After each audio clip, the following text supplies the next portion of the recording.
Rusia y Ucrania se encuentran bajo los ojos del mundo luego de que el presidente ruso Vladimir Putin tomara la lamentable decisión de invadir ciertos territorios ucranianos. De hecho, esta situación supone una gran preocupación para los ucranianos y también a lo que se sabe es que hasta este momento ya hay alrededor de 25 muertos y más de 100 heridos. Esta situación, por supuesto, preocupa a todo el mundo y desde RPP Noticias le estamos dando la importancia de vida. Por eso el día de hoy vamos a conversar con Ramiro Escobar. Ramiro es internacionalista y también es profesor de la Universidad Antonio Ruiz de Montoya. Con él vamos a intentar comprender qué ha ido pasando en los últimos días porque han sido acontecimientos que se han sucedido muy rápido y también tratar de un poco ver qué se nos viene en los próximos días. ¿Cómo estás, Ramiro? Bienvenido.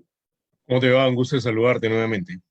Un gusto de estar contigo nuevamente y bueno, para empezar quisiera ver contigo cuál es la situación actual que se vive en los territorios ucranianos que ya han sido ocupados por tropas rusas. Bueno, lo que se está viendo es ya prácticamente la toma de Kiev, la capital ucraniana, por parte del ejército ruso, ¿no? Las tropas ucranianas están resistiendo, pero creo que la fuerza militar rusa, que es la segunda más potente del mundo, no va a demorar tristemente en tomar la capital, ¿no? El Ujú. presidente Zelensky ha pedido dialogar y el Kremlin ha insinuado que podrían hacerlo, pero es un diálogo prácticamente con una pistola delante, ¿no? Es decir, obligado por las circunstancias, ¿no? Hubiera sido mejor que ese diálogo se produzca sin que hablaran las armas, ¿no? Exacto. Pero lo que ha hecho Rusia en Ucrania es prácticamente una invasión en todas líneas, ¿no? No fue como inicialmente dijeron, solamente la región del Donbass, ¿no? Donde están los rebeldes rusos que se enfrentan a los soldados ucranianos y donde sin duda ha habido problemas de violación de los derechos humanos, pero no un genocidio como ha denunciado Putin. Entonces, creo que estamos entrando en una situación donde se van a querer imponer decisiones por la fuerza, ¿no? Es decir, con el ejército en la capital y bajo presión política y con las armas al gobierno ucraniano, ¿no? Y al presidente Zelensky concretamente, ¿no? Ujú. Teniendo en cuenta lo que me mencionas, Ramiro, que obviamente Rusia bélicamente es mucho más potente que Ucrania y otros países europeos, tenía la información y justamente la comentábamos antes de la entrevista, que los ucranianos mayores de 16 años están permitidos de llevar armas ante, por ejemplo, una invasión para defenderse. Viendo esto y viendo las fotografías que son bastante fuertes, ¿cuál es la situación humanitaria que se está viviendo en estos momentos en los territorios ucranianos ocupados? Bueno, comienza a ser una situación bastante grave, ¿no? Eh, Creo que no es posible que desconozcamos las consecuencias de una guerra que siempre son brutales, ¿no? Mm. Siempre son eh, situaciones que hieren a la humanidad en su conjunto y concretamente un pueblo, ¿no? Lo que Zelensky ha hecho es básicamente eh, hacer que el pueblo se movilice, el pueblo se movilice para defender Ucrania y por eso su frase de hace unas horas nos han dejado solos. Bueno, lo triste es que la OTAN no puede enviar tropas a Ujú. Ucrania porque Ucrania no es parte de la OTAN. Exacto. Eso además agravaría el conflicto, ¿no? Ujú. No sé si la palabra es que eso sea triste, sino que sería algo que se requeriría si es que Ucrania formara parte de la OTAN, pero de todas maneras también agravaría la situación. Entonces, al decir que las personas mayores de 16 pueden tomar las armas, prácticamente está llamando al pueblo a movilizarse. Ya lo había dicho hace un par de días y creo que esto se hace porque es consciente de la enorme superioridad del aparato militar ruso que solo podrá ser enfrentado con un pueblo movilizado. Y creo que lo que puede ocurrir a continuación es que eh, si Rusia finalmente, como va a ser probable, eh, lo que hace es tomar militarmente Kiev y derrocar al presidente ruso, ucraniano, perdón, y obligarlo a capitular y a firmar un acuerdo o poner un presidente prorruso, lo que va a pasar a continuación es que puede haber una guerra de guerrillas en Ucrania, ¿no? Por grupos armados que empiecen a atacar a los ocupantes rusos y eso podría provocar un desastre humanitario aún mayor, ¿no? Una cosa terrible. Ujú. Me mencionabas que el presidente ucraniano está buscando el diálogo con Putin, pero bueno, parece que Putin el diálogo no lo anima mucho porque sus últimas declaraciones han sido bastante incendiarias, ¿no? Te comentaba que ha dicho que el presidente ucraniano Zelensky y su entorno son neonazis y drogadictos. Es un claro ataque. Bueno, lo que pasa es que en una guerra también hay una guerra de palabras, ¿no? Una guerra mediática, de versiones, hay mucha fake news. Sí. Y creo que los insultos o las versiones hiperbólicas sobre una persona comienzan a cundir porque son parte de la batalla, ¿no? Por ejemplo, también ha dicho que quiere desnazificar Ucrania cuando no hay ningún indicio real, son palabras mayores, ¿no? Que haya un régimen nazi o neonazi. Eso no se puede decir tan fácilmente y con un agregado que me parece aún más grave, y es que eh, Zelensky es de origen judío, ¿no? Eso es bastante insultante, ¿no?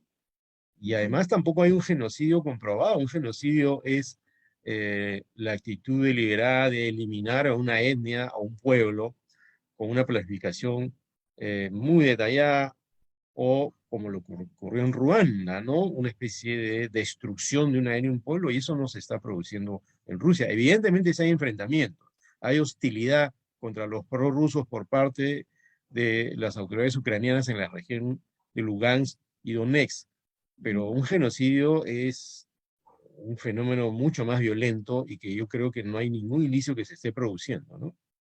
Ujú. Ahora, Ramiro, ¿cuál es la situación de las personas que, bueno, tienen la posibilidad de salir del país? ¿Se sabe más o menos cuántas se están movilizando? ¿Cuál es la situación en los aeropuertos? Bueno, ya ha comenzado un flujo, y esta es una de las escenas dramáticas de cualquier guerra, ¿no?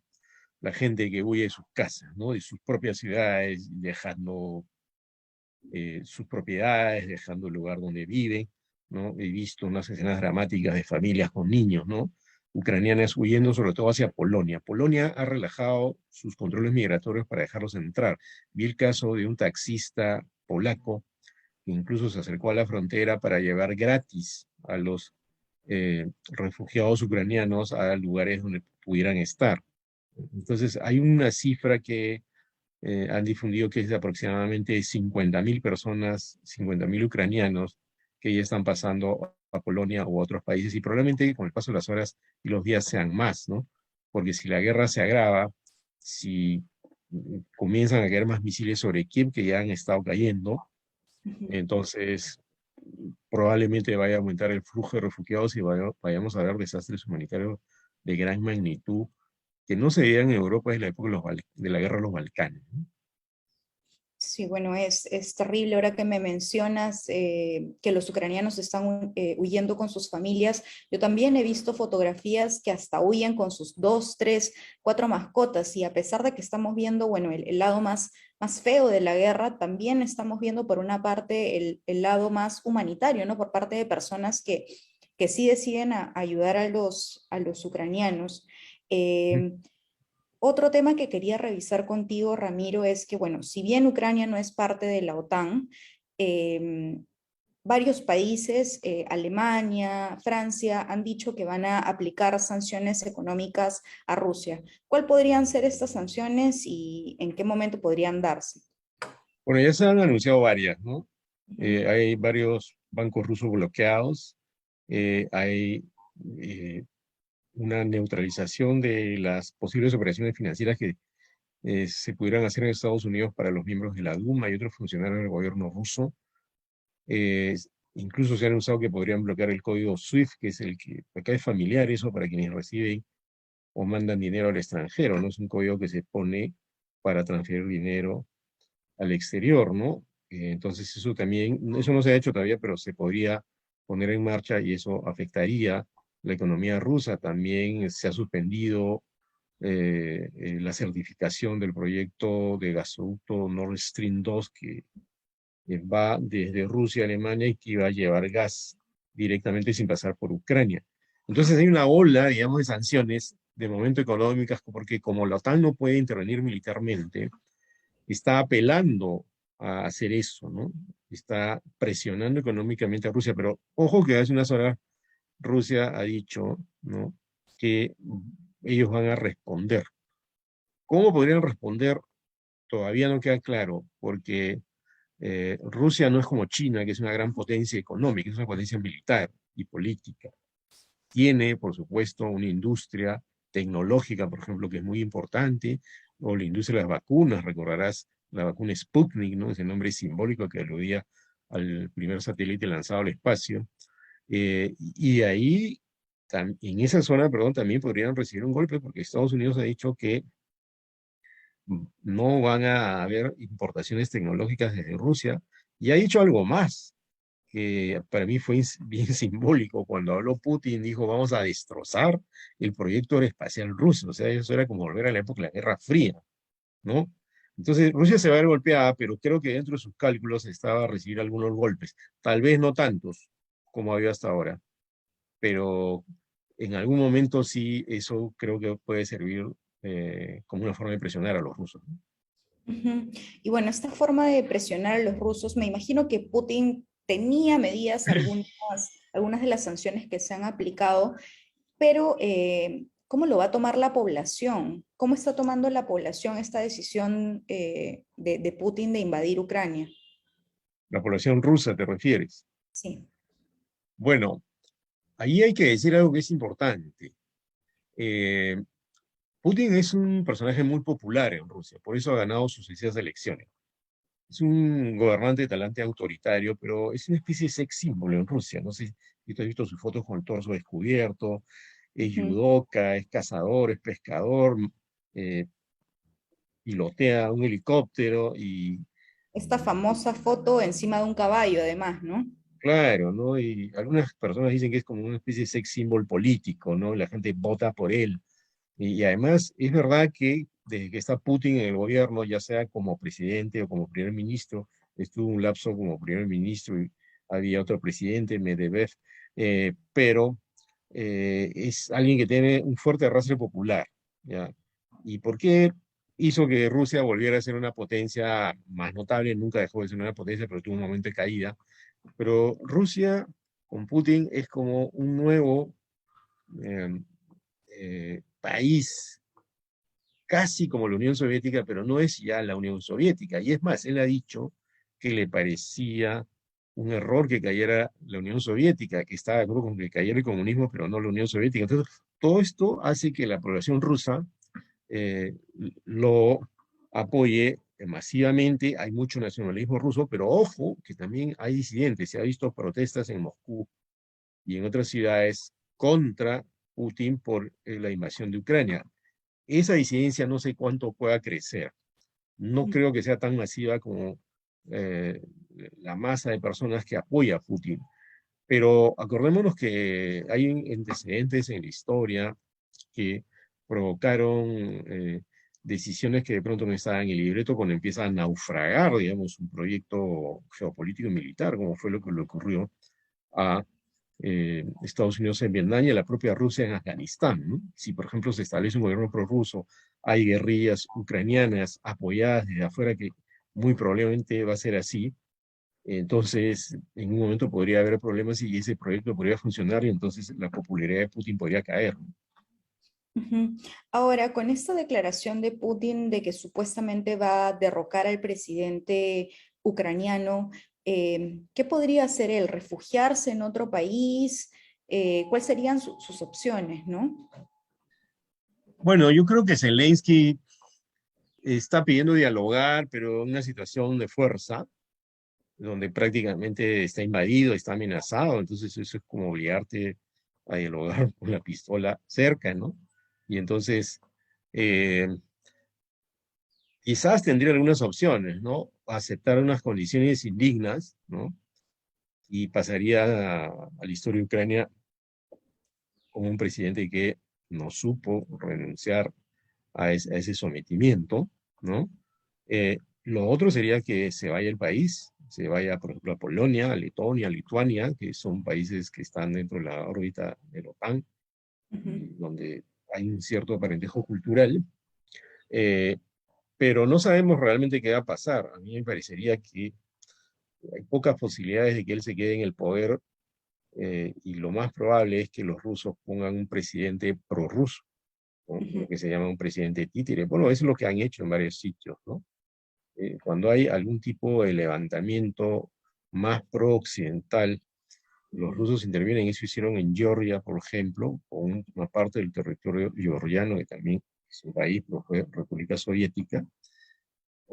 Y eso son antecedentes que hablan de el deseo de Rusia de tener toda la zona exsoviética controlada, pero como ya perdió Letonia, Lituania, Estonia, que ya son parte de la OTAN, entonces quiere de todas maneras evitar que eso continúe y sobre todo que la OTAN se expanda. Ahora, yo creo que ese es un punto de vista que Occidente debió haber considerado hace años para evitar que se llegara a esta situación. Porque es un punto de vista también que tiene alguna legitimidad, ¿no? Es decir, cómo se siente Rusia, el poder ruso y la propia ciudadanía rusa cercada por países de la OTAN, que es un organismo de seguridad, ojo, ¿no? Y está hecho para defenderse militarmente. Ujú. Ahora, Ramiro, un poco para ir cerrando, quisiera saber cuáles son las últimas declaraciones o la posición más bien tanto de Estados Unidos con Biden y sus últimas declaraciones, como en el caso de China con su presidente Xi Jinping. Ya, algunas personas están diciendo que el apoyo de China a Rusia es cerrado y contundente. Yo creo que no es así. Es un apoyo político. En la clausura de los Juegos Olímpicos de Invierno en Beijing estuvieron Xi Jinping y Putin. Yo creo que ellos sí quieren formar un eje de poder, quieren formar un eje de poder para hacer que, digamos, Estados Unidos pierda terreno, pero yo no creo que los chinos se vayan a meter a una aventura militar. ¿Por Ujú, qué? Y esto es importante saberlo. Porque la estrategia geopolítica de los chinos es la geoeconomía, ujú, es decir, influir en todo el mundo o en varias partes del mundo a través de su enorme oferta económica. Miremos lo que tenemos en casa, ¿no? La computadora, la ropa, hasta los autos de origen chino. Entonces, los chinos creo que no se meterían en una aventura militar, porque perderían ese perfil. No es lo suyo enviar tropas a otro país, pero sí apoyan políticamente a Rusia porque les interesa crear un polo de poder distinto al de Estados Unidos. Hasta ahí van a llegar. Pero si tú lees las declaraciones de los funcionarios chinos en estos días, dicen que apoyan los derechos territoriales de Rusia, pero también apoya una solución negociada. Entonces, hasta ahí van a llegar los chinos. No creo que vayan a enviar tropas ni nada por el estilo. Eso me parece muy improbable, ¿no? ujú. Y en el caso de Estados Unidos con Joe Biden, yo recuerdo esta declaración de hace 2 días que, bueno, él declaró por la noche que se iba a poner a rezar con su esposa. Creo que es una declaración que no ha sido bien tomada por muchos, ¿no? Bueno, algunas personas perciben a Biden como un presidente débil, ¿no? Ujú, Y por supuesto, los republicanos van a aprovechar esto para afectar su imagen. Lo que ocurre, creo, es que Biden no es el tipo de presidente que tiene el perfil de un halcón. Lo que se llama halcón es un nombre que se utiliza para nombrar a los políticos o militares guerreros en Estados Unidos, ¿no? No tiene el perfil de un halcón Biden, pero Estados Unidos tiene una larga tradición de halcones que todavía deben estar en la administración estadounidense y de pronto incluso en el aparato gubernamental de Biden. Pero yo tengo la impresión que Biden no quiere tampoco pasar a la historia como ese presidente, ¿no? ujú, Que participe en una guerra abierta, porque las guerras provocan desastres humanitarios, ¿no? Si ujú, te acuerdas de Obama, nunca entró con fuerza siria, o sea, digamos, no lideró los ataques, ¿no? Tampoco respondió a un ataque químico cuando se produjo. Trump sí lo hizo. Y eso es porque, claro, tanto Obama como Biden, que ha sido su vicepresidente, no quieren aparecer con el perfil duro y entonces están midiendo sus palabras. Pero claro, existe una disciplina que se llama la comunicación política, entonces que alguien tan poderoso como Biden diga, vamos a rezar, suena como, por favor, alguien decía por ahí, avísenle al tío Joe que tiene una llamada, ¿no? Entonces, tal vez debió ser más cauteloso en sus expresiones públicas, ¿no? Es decir, mostrarse no solo más firme, sino medir sus palabras en cuanto a lo grave de la situación, que podría hacer que esta frase, voy a rezar con mi familia, suene un poco ingenua, ¿no? Ujú, ujú. Bueno, sí, termina sonando un poco ingenua. Te queríamos agradecer desde RPP, Ramiro, por siempre acompañarnos en este segmento internacional. Muchas gracias. Un gusto siempre estar con ustedes. Hasta pronto. Un gusto, y a quienes nos están viendo, por supuesto, desde RPP Noticias, vamos a continuar siguiendo de cerca este conflicto para mantenerlos viernes a viernes o jueves a jueves muy bien informados. Muchas gracias por sintonizarnos. Hasta luego.